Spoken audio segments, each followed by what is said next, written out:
sea, across the plains of Texas, from sea to shining sea, Detroit down to Houston, and New York to LA. There's pride in every American heart, and it's time we stand and say.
Well, thank you very much. Thank you.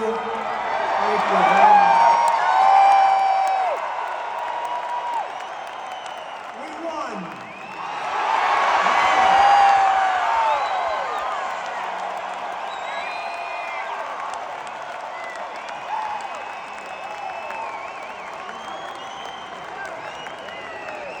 Thank you very much, everybody. What a good feeling. We like winning, don't we? We're going to make our country greater than ever before. Hello, Washington, and hello, America. We're all over America. I'm thrilled to be back with so many friends, supporters, and true American patriots on the eve of taking back our country. That's what we're going to do, take back our country. Tomorrow at noon, the curtain closes on 4 long years of American decline, and we begin a brand new day of American strength and prosperity, dignity and pride. Bringing it all back. Once and for all, we're going to end the reign of a failed and corrupt political establishment in Washington, a failed administration. We're not going to take it anymore. We're going to stop the invasion of our borders. We're going to reclaim our wealth. We're going to unlock the liquid gold that's right under our feet, liquid gold. We're going to bring back law and order to our cities. We're going to restore patriotism to our schools, get radical left, woke ideologies the hell out of our military and out of our government. And we are going to make America great again.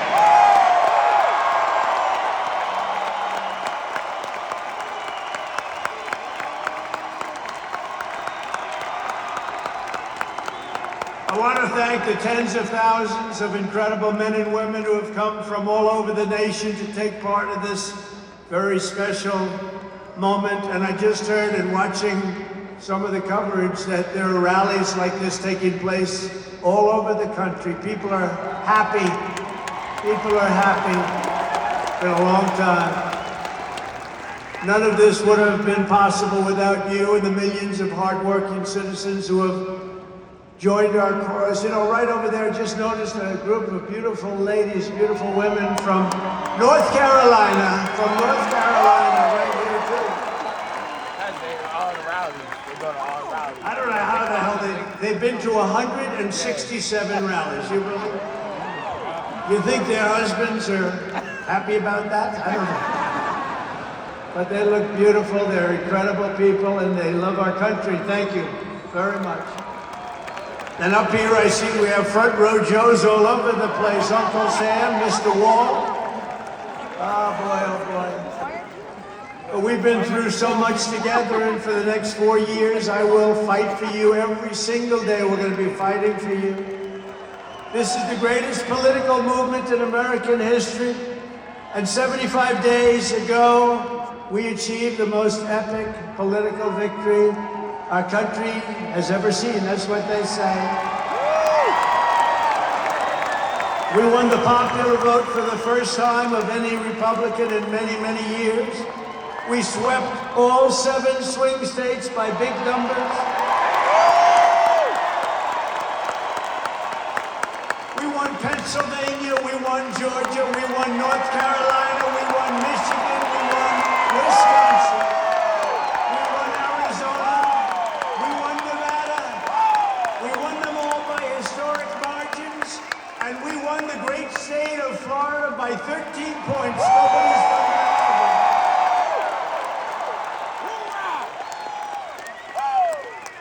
And a record that will never be broken. All 50 states shifted toward the Republican Party, the first time that that's ever happened.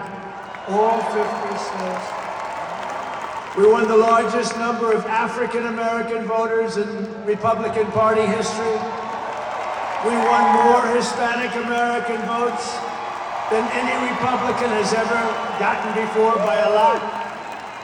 And we won Latino men and women, and on top of that, youth, men, women, urban, suburban, rural, and people from everywhere in between are joining us in record numbers. We've never had anything like this.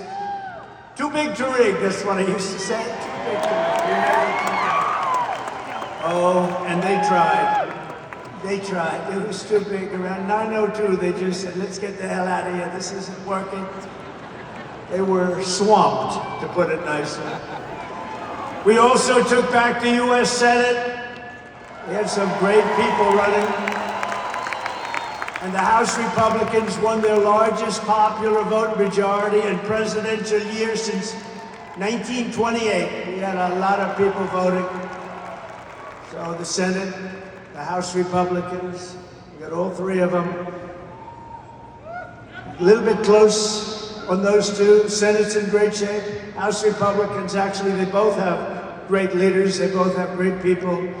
Heading John Thune is fantastic. If you look at Mike Johnson, he's got a pretty tight majority, but actually it's very tight, but it's very good because we vote unified. We're really voting unified, and so it doesn't make much difference. In the election of 2024, which will be the most consequential election in American history, we not only won a mandate, but we built a new American majority that will lead our country to unparalleled success for generations to come. That's what we want to do.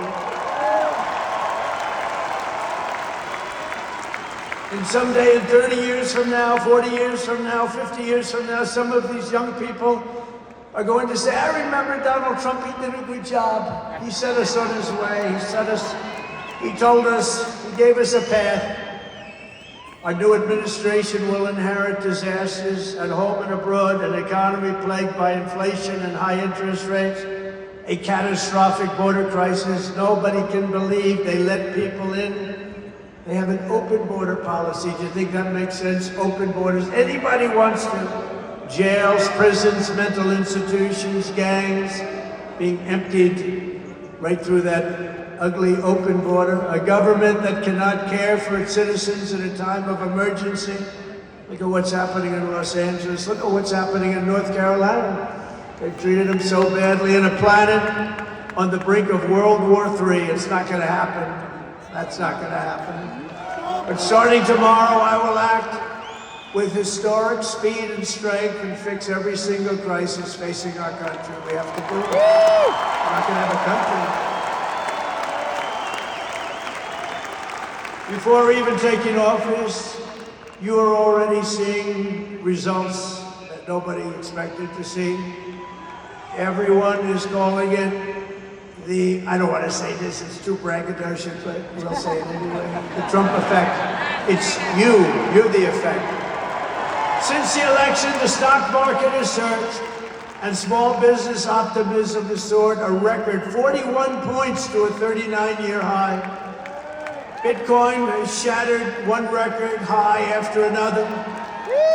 The major investment company known as DeMat Properties has announced that it will be investing between 20 and 40 billion dollars in the United States, and SoftBank, another great company, has pledged between 100 and 200 billion dollars. These are all investments that are only being made because of the fact that we won the election. We can create jobs for hundreds of thousands, even millions of Americans. Today I spoke with Tim Cook of Apple. He said they're going to make a massive investment in the United States because of our big election. And as of today, TikTok is back.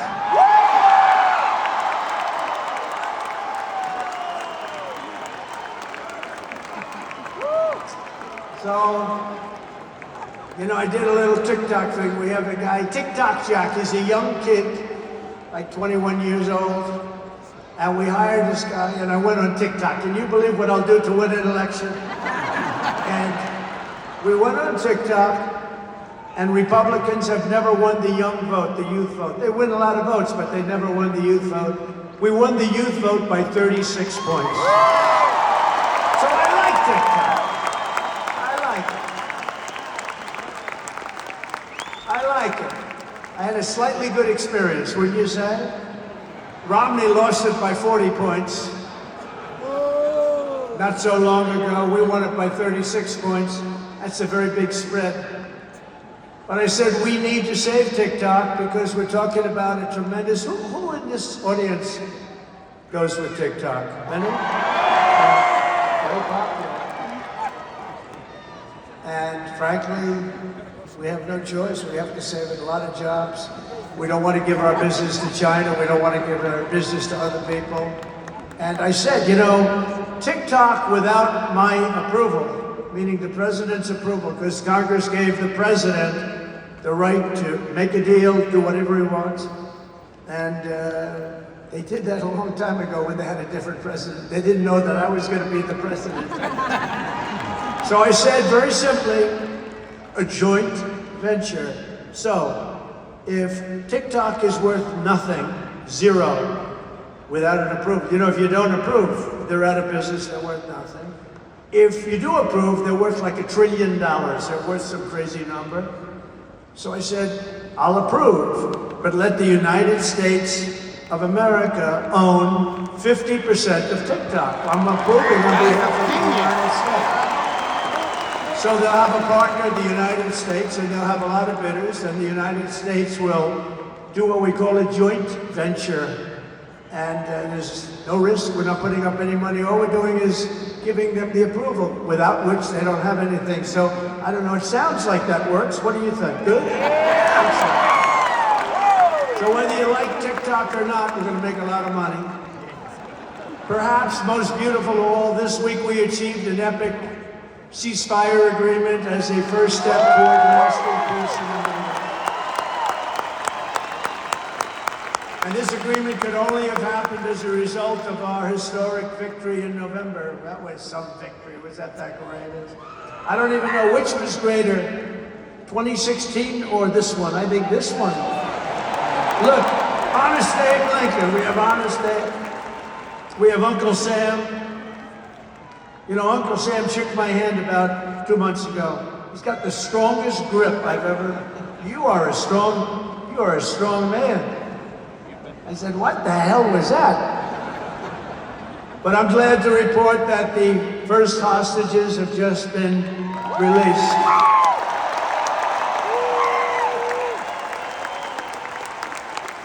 And who knows what's going to happen? I know that Biden is saying that they made the deal well. You know.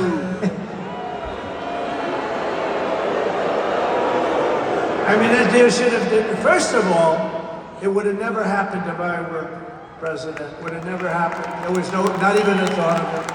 Iran was broke. They had no money for Hezbollah. They had no money for Hamas. They had no money. They were broke, totally broke, and they would have never done anything.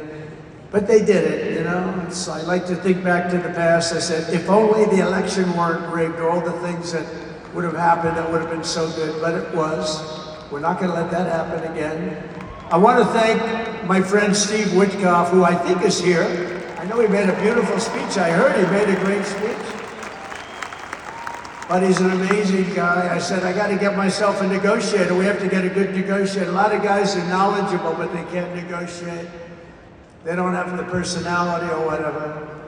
And Steve does, and Steve's a great negotiator, very successful guy.